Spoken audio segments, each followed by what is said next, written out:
오늘 우리에게 주시는 말씀은 열왕기하 5장 1절 말씀부터 7절 말씀까지입니다.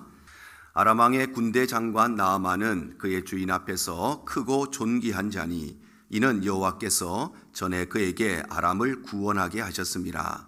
그는 큰 용사이나 나병 환자더라.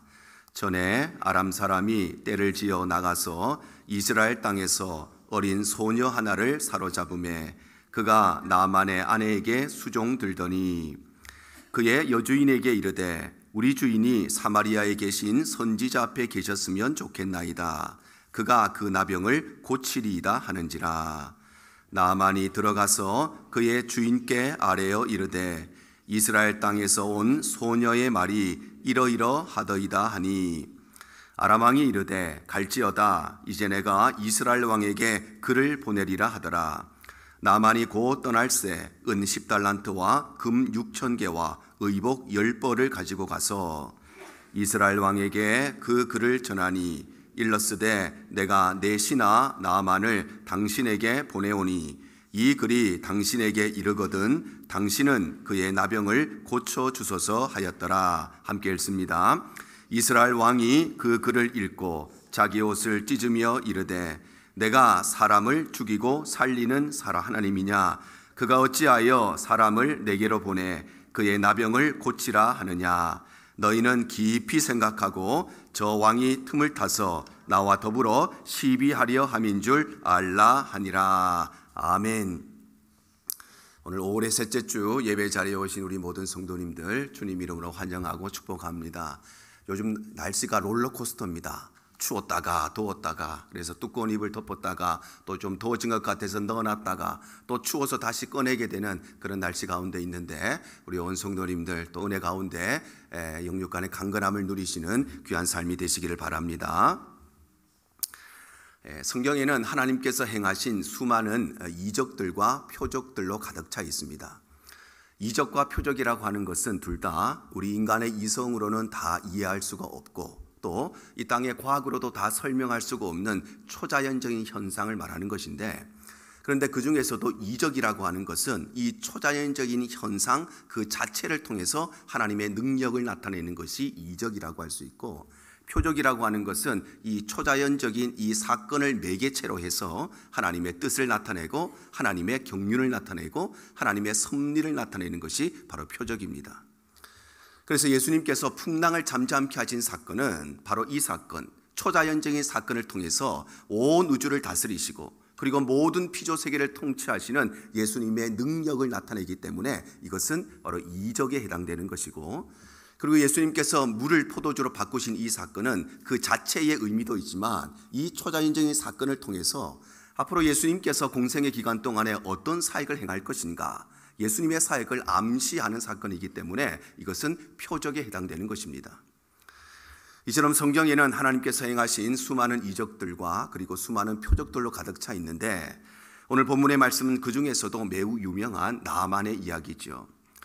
나아만 장군은 아람 나라의 군대 장관이었고 매우 존귀한 사람이었는데, 그런데 그는 결정적으로 나병 환자였습니다. 그런데 그가 엘리사 선지자의 말씀을 따라서 요단강에 가서 7번 몸을 씻음으로써 그 나병이 깨끗하게 고침받는 이야기가 바로 오늘 본문의 이야기입니다. 그런데 이 모든 이야기의 배후에는 숨겨져 있는 한 레전드가 존재합니다. 그 사람은 바로 이름조차도 기록되어 있지 않는 한 무명의 어린 소녀가 있었습니다. 오늘 2절 상반절에 이렇게 말씀을 하십니다. 전에 아람 사람이 떼를 지어 나가서 이스라엘 땅에서 어린 소녀 하나를 사로잡음에, 바로 이 나아만 이야기는 누구로부터 시작되는가? 이 어린 소녀로부터 시작되어서 이 나아만 이야기는 어떤 과정을 통해 이루어지는가? 이 어린 소녀의 말이 이루어지는 과정을 통해서 바로 모든 사건이 진행되고 있는 것입니다. 그렇다면 이 어린 소녀는 과연 어떤 사람이었길래 이 놀라운 역사의 배후에 숨겨져 있는 레전드로 하나님 앞에 사용될 수 있었는가? 먼저 이 어린 소녀는 긍휼히 여기는 사람이었습니다. 바로 이 어린 소녀는 고통 가운데 있는 사람, 슬픔 가운데 있는 사람을 불쌍히 여기는 긍휼한 마음을 가진 그런 사람이었다는 것입니다. 오늘 성경은 이 나아만 장군을 이렇게 소개하고 있습니다. 오늘 1절 상반절입니다. 아람 왕의 군대 장관 나아만은 그의 주인 앞에서 크고 존귀한 자니, 이렇게 말씀하죠. 바로 나아만 장군은 아람 나라의 군대 장관이었는데, 군대 장관이라고 하는 것은 말 그대로 군대를 지휘하는 장관, 즉 오늘날로 말하면 국방부 장관에 해당되는 것인데, 근데 중요한 것은 고대 사회에서 이 군대 장관이라고 하는 것은 여러 장관들 중에 한 명, 원오브댐이 아니라 이 군대 장관이라고 하는 것은 왕 다음 가는 2인자의 위치에 있었다는 것입니다. 왜냐하면 지금에는 국제법도 있고 국제규약도 있고 전 세계 나라들이 함께 합의한 내용들도 많이 있지만, 고대 사회에는 이런 법이 없습니다. 국제적인 조약이 없습니다. 그냥 힘 있는 나라가 마음을 먹으면, 틈만 나면, 기회만 생기면 힘이 없는 약소국을 쳐들어가서 침략하고 지배함으로써, 그래서 세계 질서가 또 재편되는 것이 바로 고대 사회의 모습이었기 때문에, 그래서 고대 국가에서 제일 중요한 것은 정치보다 더 중요한 거, 경제보다 더 중요한 거, 그리고 사회보다, 교육보다, 그 무엇보다도 제일 중요한 것이 바로 국방이었기 때문에, 그래서 이 군대를 지휘하는 군대 장관은 그냥 장관이 아니고 왕 다음 가는 2인자의 위치에 있었던 것입니다. 또한 나아만 장군은 크고 존귀한 사람이었다, 이렇게 성경이 기록하는데, 여기서 크고 존귀하다는 말은 상대적인 면에서 다른 것보다 더 크고 다른 것보다 더 귀하다, 이런 의미가 아니고 절대적인 면에서 가장 중요한 사람, 가장 귀한 사람이라는 것입니다. 바로 나아만 장군은 아람 나라에서 없어서는 안 되는 사람, 그 누구로도 대체가 불가능한 사람, 그 누구도 나아만을 대신할 사람이 없는 그런 사람이 바로 나아만 장군이었다는 것입니다. 뿐만 아니라 나아만 장군은 나라를 위해서 큰 공을 세웠던 사람입니다. 오늘 1절 중반절에 이렇게 말씀합니다. 이는 여호와께서 전에 그에게 아람을 구원하게 하셨습니다. 바로 나아만 장군은 아주 명문가에 태어나서, 그래서 줄을 잘 타서, 부모를 잘 만나서, 그래서 군대 장관이라고는 높은 지위에 올라갔던 것이 아니라, 이 아람 장관은 전에 나라를 구원한 사람, 즉 나라를 어려움 가운데 있는, 위기 가운데 있는 나라를 그런 구원한 사람이었기 때문에, 그래서 왕의 총애를 받았을 뿐만 아니라 모든 백성들에게 또 칭송과 존경을 받는 사람이 바로 이 나아만 장군이었다는 것입니다. 그런데 그에 반해서 이 어린 소녀에 대해서는 오늘 성경이 이렇게 기록을 합니다. 오늘 2절 말씀입니다. 전에 아람 사람이 떼를 지어 나가서 이스라엘 땅에서 어린 소녀 하나를 사로잡음에 그가 나아만의 아내에게 수종 들었다, 이렇게 말씀하죠. 바로 이 소녀는 전쟁에서 포로로 잡혀온 사람, 전쟁이 나서 그래서 부모님과도 생이별을 하고, 가족들과도, 이웃들과도, 친구들과도, 형제들과도 다 이별을 하고, 전쟁 포로가 되어서 모든 자유를 박탈당하고, 그리고 어딘지도 모르는 이 먼 나라에 노예로 팔려온 사람, 그래서 나아만의 아내를 수종 들고 있었던, 몸종으로 살고 있었던 여인이 바로 이 어린 소녀였다는 것입니다. 특별히 이 당시에 전쟁 포로라고 하는 것은 사람 취급을 받지 못했습니다. 요즘에는 전쟁 포로에도 무슨 인권이 있어서 이렇게 하면 안 되는 그런 규약들이 있지만, 이 당시는 그런 시대가 아니었습니다. 사람 취급을 받지 못하고 그냥 말할 줄 아는 짐승 취급을 받고 유용한 도구로 취급받던 시대가 바로 이런 시대였습니다. 그래서 최소한의 인권은커녕 인격도 없는 존재, 자존심도 없는 존재, 주인이 기분 좋으면 살려줄 수도 있고 기분 나쁜 일이 있으면 죽일 수도 있는 존재가 이 시대의 전쟁 포로였습니다. 이처럼 나아만 장군은 아람 나라의 군대 장관으로서 왕 다음 가는 2인자의 위치에 있는 사람, 그 누구로도 대체가 불가능한, 없어서는 안 되는 매우 크고 존귀한 사람, 뿐만 아니라 전쟁에서 나라를 구해서 전쟁 영웅이 되어서 왕의 총애를 받고 온 백성들의 칭송을 받는 사람, 그러니 나아만은 없는 것이 없을 만큼 다 가지고 있는 사람, 이름만 대면 모르는 사람이 없는 유명한 사람, 마음만 먹으면 못하는 것이 없는 그런 사람이 바로 나아만 장군이었습니다. 그런데 그에 반해서 이 어린 소녀는 전쟁 포로로 끌려와서 몸종으로 살고 있는 사람, 그래서 사람 취급도 받지 못하고 그냥 개보다 조금 나은 존재, 개보다 심부름을 더 잘하는 존재, 개는 못하는 것을 할 수 있는 그런 존재, 전쟁 포로로서 유용한 물건 정도로 취급받는 사람이었습니다. 그러니 이 소녀는 아무것도 가진 것도 없고 아무것도 할 수 있는 것도 없고 누구도 그 이름을 알아주지 않는 무명의 사람이 바로 이 어린 소녀였다는 것입니다.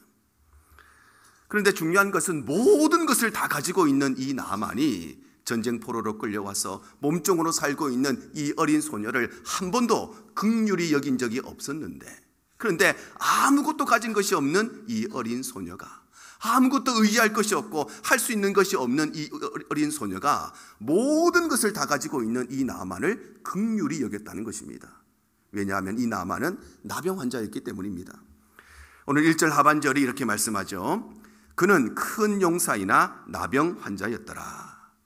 바로 나만 장군은 모든 것을 다 가지고 있고, 마음만 먹으면 자기 마음대로 다 할 수가 있고, 이름만 대면 모르는 사람이 없는 그렇게 유명한 사람이었는데, 그런데 그는 결정적으로 나병을 가지고 있었던 것입니다.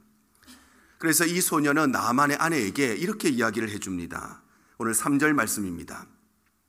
그의 여주인에게 이르되 우리 주인이 사마리아에 계신 선지자 앞에 계셨으면 좋겠나이다. 그가 그 나병을 고치리이다 하는지라. 바로 이 소녀는 나만의 아내에게 만약 나만 장군이 사마리아에 있는 선지자를 찾아간다면 이 나병을 고칠 수 있을 것이라고 아주 중요한 정보를 알려준 것입니다. 그런데 사실 이 소녀의 입장에서 봤을 때 이 나만 장군은 원수 같은 사람이었습니다. 왜냐하면 자신의 조국인 이스라엘을 쳐들어온 사람이 바로 이 나만 장군이고, 자신을 전쟁 포로가 되게 한 사람이 나만 장군이고, 부모님과 생이별하게 만들고 친구들과 생이별하게 만들고 형제들과 또 가족들과 생이별하게 만든 사람이 바로 저 나만이고, 그래서 자신의 인생을 송두리째 무너뜨린 사람, 몸종으로 살게 했던, 노예가 되게 했던 원수 같은 사람이 바로 이 나만 장군이었습니다. 그런데 그럼에도 불구하고 이 소녀는 나만 장군을 원수로 대하지 아니하고, 만약에 사마리아에 있는 선지자를 찾아간다면 그 나병이 고침받을 수 있을 것이라고 이야기해 주었는데, 왜냐하면 이 소녀는 아픔 가운데 있는 사람, 슬픔 가운데 있는 사람을 불쌍히 여기는 그런 긍휼의 마음을 가진 사람이었기 때문입니다. 이처럼 이 소녀는 긍휼히 여기는 사람이었기 때문에, 그래서 그는 나만이 나병이 고침을 받는 이 위대한 하나님의 역사에 귀하게 쓰임을 받았을 뿐만 아니라, 또한 이를 통하여서 하나님의 살아계심과 하나님의 능력을 만천하에 분명하게 드러나는 그런 숨겨진 레전드로서 하나님 앞에 사용이 된 것입니다. 긍휼이란 무엇인가? 긍휼이라고 하는 것은 시간이 남을 때에, 그리고 남는 돈으로 누군가의 아픔과 누군가의 슬픔을 위로하는 것이 긍휼이 아니고, 긍휼이라고 하는 것은 그 사람의 아픔과 그 사람의 슬픔을 함께 느끼고 함께 아파하는 것이 참된 긍휼인 것입니다. 그래서 예수님께서는 이렇게 말씀하시죠. 마태복음 5장 7절입니다. 긍휼히 여기는 자는 복이 있나니 그들이 긍휼히 여김을 받을 것이며. 바로 우리가 누군가의 아픔, 누군가의 슬픔을 긍휼히 여긴다면 우리 역시도 우리의 삶에 슬픔이 찾아왔을 때, 우리의 삶에 눈물이 찾아왔을 때 긍휼히 여김을 받게 될 것이며, 우리가 누군가를 긍휼히 여길 때에 하나님께서 우리를 긍휼히 여기신다는 것입니다. 사랑하는 우리 대형의 모든 성도 여러분, 저와 여러분 모두도 긍휼의 사람들이 되시기를 바랍니다. 그래서 우리의 삶이 시간 남을 때, 돈 남을 때 그거 가지고 누군가를 위로해주는 그런 값싼 동정이 아니라, 그 사람의 아픔을 함께 느끼고 그 사람의 슬픔을 함께 아파해주는 진정한 긍휼의 삶을 살아가시기를 바랍니다.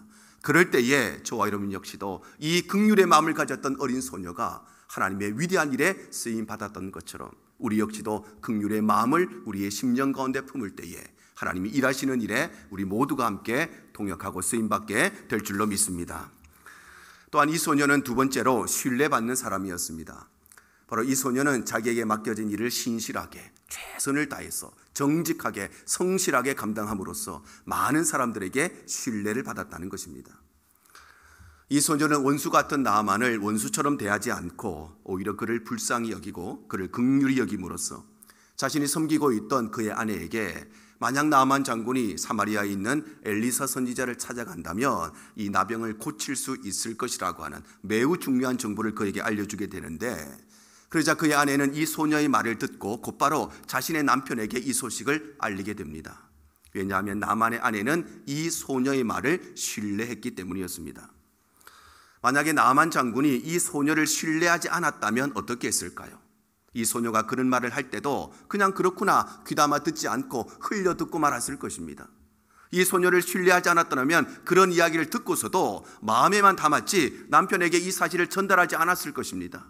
그런데 이 여인이, 나만의 아내가 이 소녀의 이야기를 듣고 곧바로 자신의 남편에게 이 소식을 알려주었다는 것은 그만큼 이 여인, 나만의 아내는 이 소녀를 신뢰하고 있었다는 것입니다. 오늘날 한 나라를 통치하는 대통령의 건강 상태는 그냥 일반적인 정보가 아니라 대통령의 건강 상태는 국가 기밀에 해당되는 것입니다. 이와 동일하게 나만 역시도 이 당시에 아람 나라의 군대 장관으로서 2인자의 위치에 있었기 때문에 이 나만 장군의 건강 상태는 그냥 정보가 아니라 국가 기밀에 해당되는 것이었습니다. 그러니 아마도 이 나만이 나병에 걸렸다고 하는 것은 극소수의 사람들만 알고 있는, 공개되지 않는 1급 비밀이고, 그래서 이것은 마치 임금님 기는 당나귀 기처럼 몸종이었던 이 여인은, 이 소녀는 알고 있어도 말하면 안 되는, 알고 있어도 모른 척 해야 되는 것이 바로 그의 병이었습니다. 그런데 그럼에도 불구하고 이 소녀가 이 나만이 나병에 걸렸다는 것을, 이 비밀스러운 일을 아예 팩트로 전제해 놓고 그의 아내에게 과연 이 나만이 엘리사 선지자를 찾아간다면 이 나병을 고침을 받게 될 것이라고 이야기한 것은 그만큼 이 소녀가 그의 여주인이었던 나만의 아내에게 신뢰를 받고 있었다는 것입니다. 특히나 나만과 그의 아내는 이 나병을 고치기 위해서 안 해본 것이 없었을 것입니다. 용하다는 의사가 있으면 다 찾아가 봤을 것이고, 좋다는 약이 있으면 이 병을 고치기 위해서 다 써봤을 것입니다. 그런데 그에 반해서 이 소녀의 말은 사실 신뢰도가 그렇게 높지 않는, 검증되지 않는 그런 정보였습니다. 왜냐하면 이 소녀는 그냥 소녀가 아니라 어린 소녀였기 때문에, 어린 소녀가 가지고 있는 그 지식, 어린 소녀가 가지고 있는 그 정보, 어린 소녀가 가지고 있는 그 기억은 한계가 있을 수밖에 없고, 그리고 부족함과 오류가 있을 수밖에 없기 때문입니다. 물론 이때의 이 소녀의 나이가 몇 살이었는지는 정확히 알 수가 없습니다. 다만 우리가 추정해 본다면 지금보다는 그때 훨씬 더 빠른 나이에 결혼을 했다는 것, 그래서 10대 후반, 20대 초반이면 다 결혼을 했다는 것.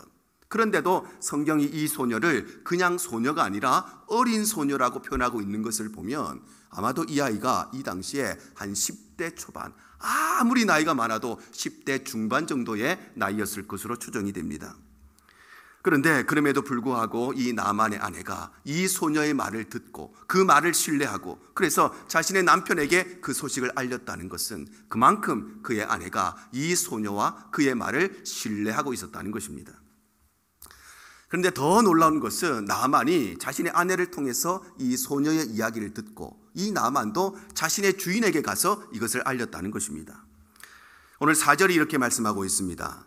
나만이 들어가서 그의 주인께 아뢰어 이르되 이스라엘 땅에서 온 소녀의 말이 이러이러하더이다. 바로 나만은 이 소녀의 말을 자신의 아내로부터 전달받고 난 이후에, 그리고 곧바로 자신의 주인에게 가서, 즉 아람의 왕에게 가서 이 소식을 알렸다는 것입니다. 왜냐하면 나만의 아내만 이 소녀를 신뢰한 것이 아니라 나만 역시도 이 소녀를 신뢰하고 있었기 때문입니다. 만약에 나만이 이 소녀를 신뢰하지 않았다면 어떻게 되었을까요? 그의 아내가 이 소녀의 말이 이러이러합니다 라고 나만에게 전달했을 때에 그냥 듣고 흘렸을 것입니다. 그냥 나한테 위로하는 말이구나 이렇게 듣고 흘렸을 것입니다. 그런데 나만이 그 소식, 그 이야기를 귀담아 듣고 자기만 알고 있는 것이 아니라 임금님한테 가서 그 소식을 알렸다는 것은 나만의 아내뿐만 아니라 나만 역시도 이 소녀를 아주 절대적으로 신뢰하고 있었다는 것입니다. 나만이 어떤 사람입니까? 나만은 아람 나라의 국방부 장관입니다. 그러니 여러 가지 기밀들을 취급하는 그런 사람입니다. 수많은 소식들이 그에게 달려오고 수많은 여러 가지 정보들이 그에게 들어오는데 아무거나 믿는 사람이 아니었습니다. 철저하게 분석하고 검증해서 크로스 체크를 해서, 그래서 무엇이 진짜 정보인가, 무엇이 가짜 정보인가 그것을 분별하는 사람이 바로 이 나만 장군이었고, 아무 때나 누구라도 누구의 말이든지 다 그냥 믿는 사람이 아니라 이 모든 것들 가운데 팩트를 구별해서 그 중에 확실한 것만 믿고 신뢰하는 사람이 바로 나만 장군이었습니다. 나만 장군은 평생 동안 이 군사로, 이 장군으로 살아온 사람입니다. 그러니 삶의 습관에 누군가가 말을 하면 그냥 믿어본 적이 한 번도 없는 사람입니다. 검증하고 또 검증해서 믿을 만한 정보만 받아들인 사람이 나만 장군인데, 그런데 이 나만 장군이 아내를 통해서 이 소녀의 말을 듣고 나서 임금님에게 가서 제가 파악한 정통한 소식에 의하면 아니면 제가 여러 가지 경로를 통해서 크로스 체크한 바에 의하면 그런 말이 아니라 우리 집에 노예로 잡혀와 있는, 몸종을 하고 있는 이 어린 소녀의 말에 의하면 사마리아에 가서 선지자를 만나면 이 나병을 고칠 수 있다고 합니다. 사실대로 가감없이 이야기했다는 것은 그만큼 나만 장군도 이 소녀를 절대적으로 신뢰하고 있었다는 것입니다. 그렇다면 과연 이 소녀는 어떤 삶을 살았길래 나만의 아내로부터 신뢰를 받고 또 나만으로부터 이런 신뢰를 받게 되었을까요? 그것은 다름 아니라 이 소녀는 자신에게 맡겨진 일들에 대해서 단 한 번도 꾀부리지 않고 단 한 번도 농땡이 치지 않고 자신에게 맡겨진 일을 아주 신실하고 아주 정직하고 최선을 다해서 그 일을 감당함으로써 이들에게서 신뢰를 받았던 것입니다. 이와 같이 이 소녀는 신뢰받는 사람이었기 때문에 그래서 그는 나만이 나병의 고침을 받는 이 기적적인 역사에 귀하게 사용되었을 뿐만 아니라 또한 이를 통해서 하나님의 위대하심을 드러내는 일에 숨겨진 레전드의 역할을 감당할 수 있었던 것입니다. 신뢰라고 하는 것은 어떻게 얻는 것인가? 신뢰라고 하는 것은 구하는 것이 아니라 획득하는 것입니다. 신뢰라고 하는 것은 저를 믿어주십시오, 저를 신뢰해 주십시오, 그렇게 신뢰를 구한다고 신뢰를 얻는 것이 아니라 신뢰라고 하는 것은 평소에 내 삶이 정직한 삶이 되고 평소에 내 삶이 구김살 없는 삶이 되고 평소에 내 삶이 신실하고 최선을 다한 그 삶의 열매로서 얻는 것이 바로 신뢰인 것입니다. 서커스 공연을 보다 보면 이 조련사의 명령에 의해서 불을 통과하는 그런 맹수들이 있죠. 그런데 이 맹수들이 그토록 용감하게, 그토록 과감하게 이 불을 통과하는 것은 맹수들은 원래 용감하기 때문에, 맹수들은 원래 불을 두려워하지 않기 때문에, 또는 이 불을 통과하고 나면 아주 달콤한 유익이 있기 때문에, 아니면 불을 통과하지 않으면 매를 맞기 때문에, 그래서 이 불을 통과하는 것이 아니라 이 맹수들이 불을 통과하는 것은 바로 조련사에 대한 신뢰하는 마음 때문입니다. 나를 사랑해주고 나를 케어해주는 이 조련사에 대한 신뢰, 조련사가 시키는 대로만 하면 절대 다칠 일이 없다고 하는 그 신뢰, 조련사는 절대 나에게 위험한 일을 시키지 않는다는 이 신뢰가 있기 때문에, 그래서 불은 여전히 두려운 것이지만 혹시라도 이런저런 일이 생기지 않을까 두려운 마음이 있기는 하지만 그 맹수가 용감하게 그 불을 통과할 수 있는 것은 바로 이 조련사에 대한 신뢰하는 마음이 있기 때문인 것입니다. 그래서 요셉은 어디에 있든지 그리고 무엇을 하든지 언제나 사람들에게 신뢰를 받는 사람이었습니다. 창세기 39장 4절 하반절입니다. 그가 요셉을 가정 총무로 삼고 자기의 소유를 다 그의 손에 위탁했다, 이렇게 말씀하죠. 바로 요셉은 주인의 모든 재산을 관리하는, 그래서 주인에게 신뢰를 받아서 그런 가정 총무 역할을 감당하게 됐는데, 그것은 다름 아니라 이 요셉이 평소에 자기에게 맡겨진 일에 최선을 다하고 성실하게, 정직하게, 신실하게 그 일을 감당해 왔기 때문에, 그래서 그는 주인의 신뢰를 받게 되었던 것입니다. 우리 대형의 모든 성도 여러분, 저와 여러분이 하나님 앞에 신뢰받는 사람들이 되고 사람들에게 신뢰받는 사람들이 되시기를 바랍니다. 오늘날 세상에 나가면 교회가 신뢰받지 못하는 공동체가 되어버렸고, 예수 믿는다는 사람 세상 앞에서 믿지 않는 사람들에게 신뢰받지 못하는 시대가 되어버렸습니다. 그러나 우리의 삶은 그저 나를 믿어주십시오, 저 한번 신뢰해 주십시오, 그렇게 우리의 신뢰를 호소하는 인생이 아니라 우리의 삶에 최선을 다해서 신실하게, 성실하게, 정직하게 살아감으로 인해서 그 삶의 열매로서 신뢰받는 삶이 되시기를 바랍니다. 그럴 때에 저와 여러분 역시도 바로 이 신뢰받음을 통하여서 하나님의 위대한 역사에 쓰임받았던 이 소녀처럼 저와 여러분 모두도 하나님의 위대하심을 더욱더 분명하게 드러내는 일에 아름답게 사용되게 될 줄로 믿습니다. 뿐만 아니라 이 소녀는 믿음의 사람이었습니다. 이 소녀는 하나님의 살아계심과 또 하나님의 능력을 확신하는 믿음의 사람이었다는 것입니다. 이 소녀는 나만 장군을 불쌍히 여기고 또 긍휼히 여겨서 자신이 섬기고 있던 그의 아내에게 사마리아에 있는 선지자에게 가면 이 나병을 고칠 수 있을 것이라는 매우 중요한 이야기를 해주는데, 근데 사실 이 말은 그냥 쉽게 할 수 있는 말이 아니었습니다. 이 말은 자신의 목숨을 걸어야 되는 매우 위험한 말이었습니다. 왜냐하면 나만 장군이 이 소녀의 말을 듣고 이 엘리사 선지자를 찾아갔는데, 근데 병이 나으면, 나병이 나으면 다행인데, 만약 이 소녀의 말을 듣고 그 멀리까지 엘리사 선지자를 찾아갔는데 만약에 이 병이 고침받지 못한다면 이 소녀는 주인에게 거짓말을 한 사람, 주인을 능멸한 사람이 되어서 목숨을 부지할 수가 없었기 때문입니다. 그런데 그럼에도 불구하고 이 소녀가 엘리사 선지자를 찾아가면 반드시 나병을 나을 수 있을 것이라고 아주 단호하게 확실하게 이야기할 수 있었던 것은, 이 소녀는 바로 하나님의 살아계심을 확신하고 하나님의 능력을 확신하는 믿음의 사람이었기 때문입니다. 이와 같이 이 소녀는 믿음의 사람이었기 때문에, 그래서 그는 나만의 나병이 고침을 받는 이 기적적인 역사에 귀하게 쓰임을 받았을 뿐만 아니라, 또한 이를 통하여서 자손 만대의 모든 인류의 역사 가운데 하나님의 살아계심을 증언하는 일에 숨겨진 레전드로 사용될 수 있었던 것입니다. 그래서 하나님께서는 지금도 믿음 있는 사람을 찾으십니다. 왜냐하면 하나님은 능력 있는 사람, 돈 있는 사람, 공부 많이 한 사람, 사회적 지위가 높은 사람을 통해서 일하시는 것이 아니라, 하나님께서는 믿음 있는 사람을 통해서 세상을 움직이시고 믿음 있는 사람을 통해서 역사를 움직이시기 때문입니다. 그래서 오늘 성경이 이렇게 기록을 하고 있습니다. 오늘 5절 상반절입니다. 아람 왕이 이르되 갈지어다 이제 내가 이스라엘 왕에게 그를 보내리라 하더라. 바로 이 소녀는 딱 한마디 했습니다.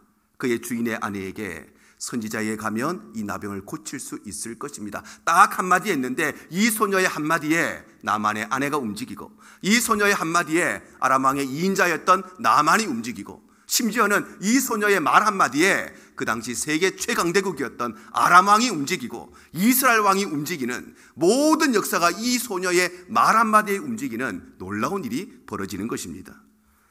왜냐하면 하나님께서는 바로 이 믿음 있는 사람을 통해서 세상을 움직이시고, 믿음 있는 사람을 통해서 이름은 기록되어 있지 않은 이 무명의 소녀를 통하여서 이 세상의 역사를 움직이시고 변화시키신 것입니다.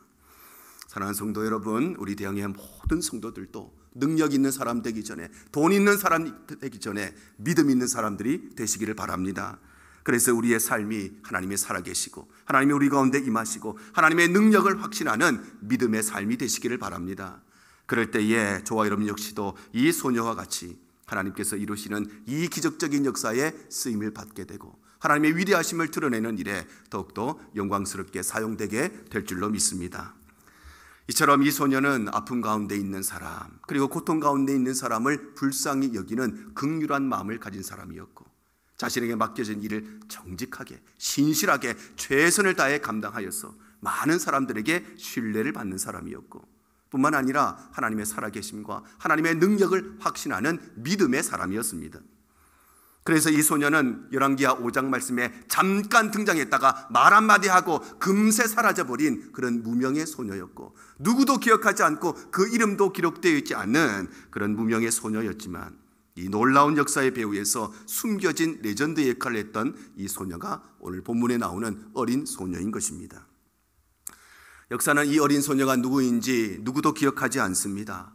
이 소녀의 고향이 어디인지, 그의 부모가 누구인지, 그의 나이가 몇 살이었는지, 외모가 어떻게 생겼는지, 키가 얼마였는지, 성격이 어떠했는지, 심지어 이 아이의 이름이 무엇이었는지 아무도 기억하지 않습니다.